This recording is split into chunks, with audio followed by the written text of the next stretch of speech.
रातों को जागने और पुरानी चीजों में अतीत तलाशने की राहुल की पुरानी आदत थी। वीकेंड की एक ढलती शाम शहर की भीड़-भाड़ से दूर एक संकरी और अंधेरी गली की नुक्कड़ पर बनी उस पुरानी एंटीक शॉप में वह यूं ही टहलते हुए पहुंच गया। दुकान में हर तरफ धूल जमी पुरानी घड़ियां, पीतल के आफताबे और अजीबोगरीब पेंटिंग्स रखी थीं। लेकिन दुकान के सबसे पिछले और अंधेरे कोने में रखी एक चीज ने राहुल का ध्यान अपनी ओर खींच लिया। वह एक आदमकद आईना था। आईने का फ्रेम भारी, आबनूस की काली लकड़ी का बना था, जिस पर बारीक और उलझी हुई नक्काशी थी। ऐसी आकृतियां जो पहली नजर में बेल बूटे लगती थीं, लेकिन गौर से देखने पर किसी छटपटाती हुई आकृति जैसी नजर आती थीं। कांच इतना साफ और गहरा था कि उसमें झांकने पर लगता मानो सामने हवा नहीं, बल्कि किसी ठंडे पानी का ठहरा हुआ ताल हो। राहुल धीरे धीरे चलकर उस आईने के पास पहुंचा और उस पर उकेरी गई लकड़ी की बनावट पर अपनी उंगलियां फेरने लगा। पसंद आया साहब? अचानक पीछे से आई एक भारी और सूखी आवाज से राहुल चौंक गया। दुकान का बूढ़ा मालिक धोती और ढीला कुर्ता पहने काउंटर के पीछे से निकलकर राहुल के पास आकर खड़ा हो गया था। राहुल ने आईने से नजर हटाए बिना पूछे, काफी अनोखा पीस है चाचा, किस जमाने का है और क्या कीमत रखी है इसकी? दुकानदार ने राहुल के सवाल का सीधा जवाब नहीं दिया। उसने अपनी धुंधली आंखों से पहले आईने को देखा, फिर राहुल के चेहरे को। उसकी उंगलियां अपनी ही धोती के कोने को भींचने लगीं। ये किसी जमाने की नाप तौल से बाहर की चीज है बाबूजी। कीमत तो इसकी वही है जो आप चुकाना चाहें, लेकिन दुकानदार थोड़ा रुका और उसने मलमल का एक बड़ा सा कपड़ा उठाकर आईने के ऊपर डाल दिया, जैसे वह उस कांच से अपनी नजरें बचाना चाहता हो। लेकिन क्या? दुकानदार ने राहुल के करीब आकर बेहद धीमी और गंभीर आवाज में कहा, चीज पुरानी है, इसलिए इसके साथ एक हिदायत भी आती है। इसे अपने कमरे में ले तो जाइए, पर एक बात हमेशा याद रखिएगा, रात के 12 बजने के बाद इस आईने के सामने कभी मत खड़े होइएगा, ना ही इसमें देखने की कोशिश कीजिएगा। जो उस वक्त इसमें दिखता है वो सच नहीं होता। राहुल को दुकानदार का यह नाटकीय अंदाज थोड़ा अजीब लगा, पर ऐसे एंटीक बेचने वालों का यह पुराना तरीका होता था ताकि चीज थोड़ी रहस्यमयी लगे। राहुल मुस्कुराया, अपनी जेब से वॉलेट निकालते हुए बोला, दुकानदार चाचा, आप तो पुरानी चीज के साथ साथ मुफ्त की खौफनाक कहानी भी दे रहे हैं। चलिए बताइए, कितने पैसे दूं? दुकानदार ने एक गहरी सांस ली, जैसे वह जानते हुए भी किसी अनहोनी को न्योता दे रहा हो, और उसने एक मामूली सी कीमत बता दी। राहुल ने पैसे चुकाए और आईने को अपनी गाड़ी की पिछली सीट पर लोड करवाकर घर की तरफ निकल पड़ा, बेखबर कि वह अपने साथ सिर्फ शीशा नहीं, कुछ और भी घर ले जा रहा है।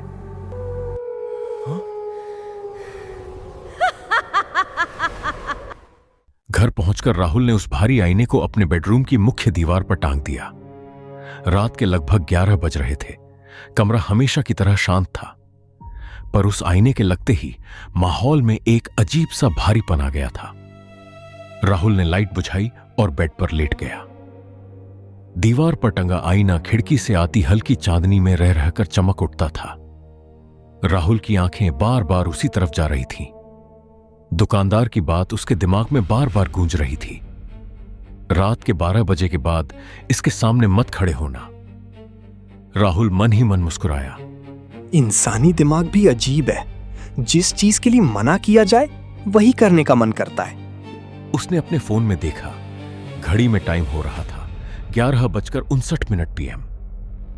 जैसे ही घड़ी की सुई 12 पर पहुंची, कमरे की खिड़की के पर्दे अचानक बिना हवा के तेजी से हिलने लगे।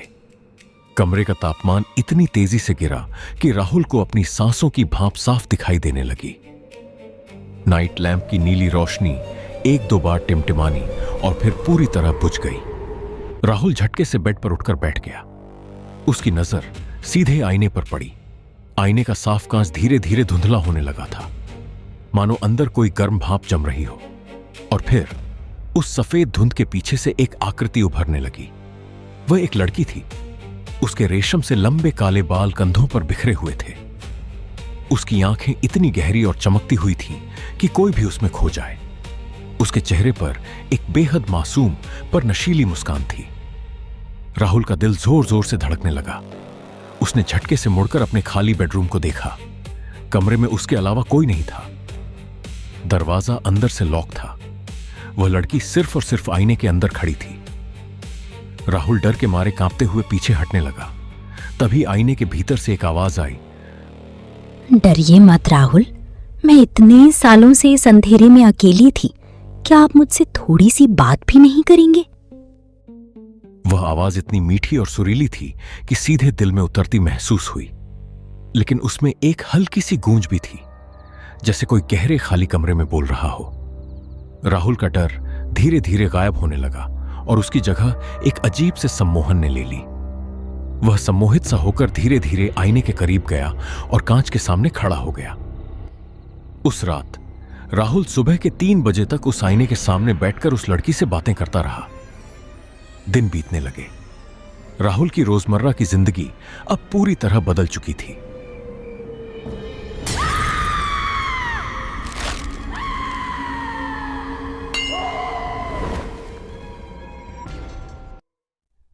दिन में दफ्तर में उसका मन नहीं लगता था।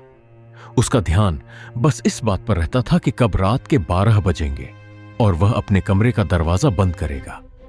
उस लड़की ने अपना नाम माया बताया था। वह राहुल को पुरानी सदियों की कहानियां सुनाती, उसकी तारीफ करती और ऐसा एहसास दिलाती कि इस पूरी दुनिया में वही एक इंसान है जो राहुल को समझ सकता है। राहुल, जो हमेशा से अकेलापन महसूस करता था, अब माया के इश्क में पूरी तरह गिरफ्तार हो चुका था। लेकिन इस दीवानगी की कीमत उसका शरीर चुका रहा था।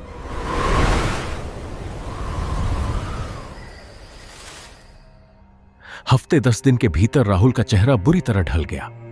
उसके गाल धंस गए, आंखों के नीचे गहरे काले घेरे पड़ गए और उसकी रंगत पीली पड़ने लगी। ऐसा लगता था जैसे उसके शरीर के अंदर से कोई सारा खून और ताकत निचोड़ रहा हो। दिन में जब वह चाय का कप उठाता तो उसके हाथ कांपते थे।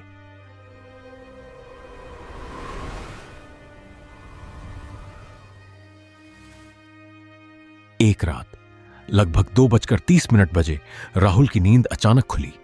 उसका गला सूखा जा रहा था। जैसे ही उसने टेबल से पानी की बोतल उठाई, उसे कमरे के एक अंधेरे कोने से किसी के सांस लेने की भारी आवाज सुनाई दी। राहुल का शरीर जम गया।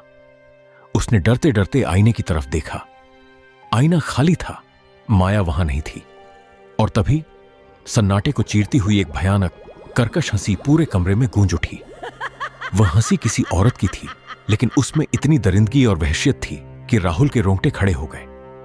सबसे खौफनाक बात यह थी कि वह आवाज आईने से नहीं, बल्कि राहुल की गर्दन के ठीक पीछे से आ रही थी। राहुल ने बदहवास होकर पीछे मुड़कर देखा, पर वहां कोई नहीं था। केवल कमरे की हवा बर्फ जैसी ठंडी हो चुकी थी। राहुल घबराकर वहीं फर्श पर गिर पड़ा और पूरी रात खौफ से कांपता रहा।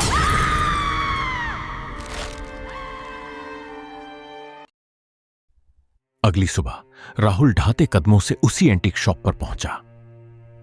उसकी ऐसी भयानक और मरीजों जैसी हालत देखकर बूढ़ा दुकानदार हैरान रह गया।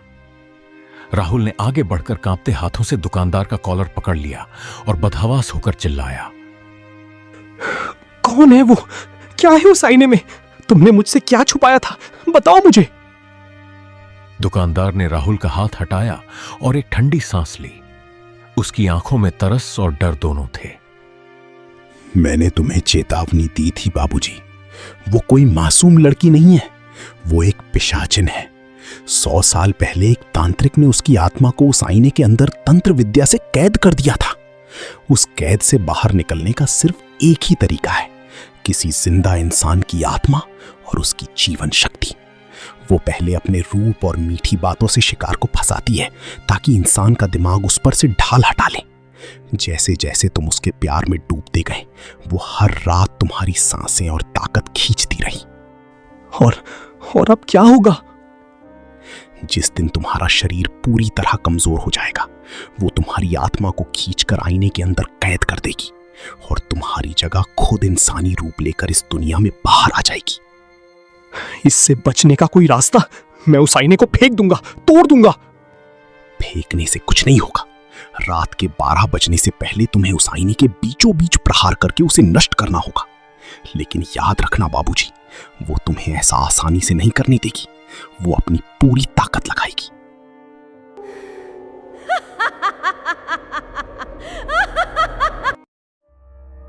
रात के 11:50 बज रहे थे। राहुल अपने कमरे में खड़ा था।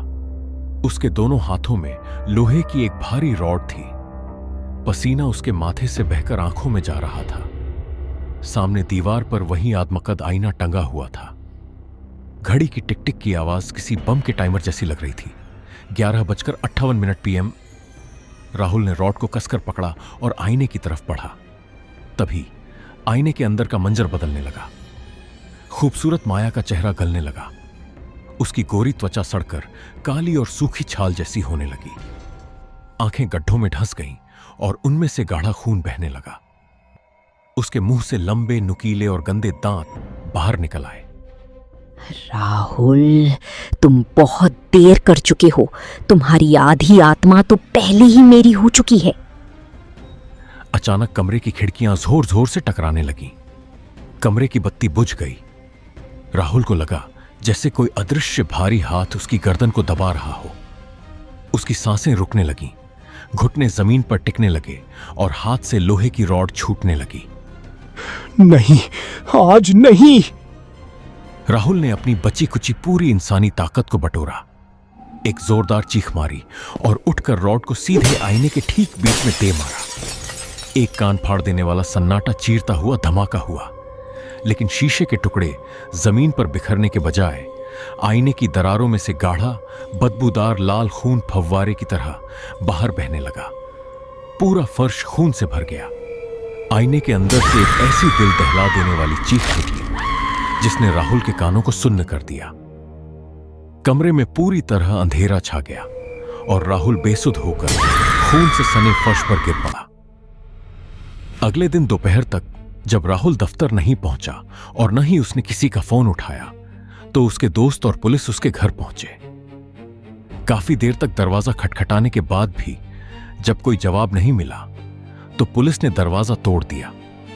अंदर का दृश्य देखकर सब हैरान रह गए। कमरा बिल्कुल साफ सुथरा था। न कहीं खून का एक कतरा था, न कोई टूटे हुए शीशे के टुकड़े। राहुल का पूरा सामान अपनी अपनी जगह पर करीने से रखा हुआ था, लेकिन पूरे घर में राहुल का कहीं कोई नामो निशान नहीं था। वह गायब हो चुका था। तभी कमरे की तलाशी ले रहे एक सिपाही की नजर मुख्य दीवार पर पड़ी। दीवार पर वही पुराना आदमकद आईना बिल्कुल सही सलामत टंगा हुआ था। उस पर न कोई खरोंच थी, न एक भी दरार। सिपाही जैसे ही आईने के पास गया, उसके हाथ से टॉर्च छूटकर गिर गई और उसकी चीख निकल गई। आईने के कांच के अंदर गहरे अंधेरे के पीछे राहुल खड़ा था। उसके दोनों हाथ आईने की भीतरी सतह पर चिपके हुए थे, मानो वह अंदर से कांच को पागलों की तरह पीट रहा हो। उसका मुंह खुला था। वह मदद के लिए चीख रहा था, पर बाहर एक भी आवाज नहीं आ रही थी। और राहुल के ठीक पीछे अंधेरे में खड़ी होकर वही बेहद खूबसूरत लड़की माया मुस्कुरा रही थी। उसने अपने ठंडे लंबे हाथ राहुल के कंधों पर रखे हुए थे। फिर माया ने अपनी नजरें राहुल से हटाईं और आईने के बाहर खड़े सिपाही की आंखों में सीधे झांका।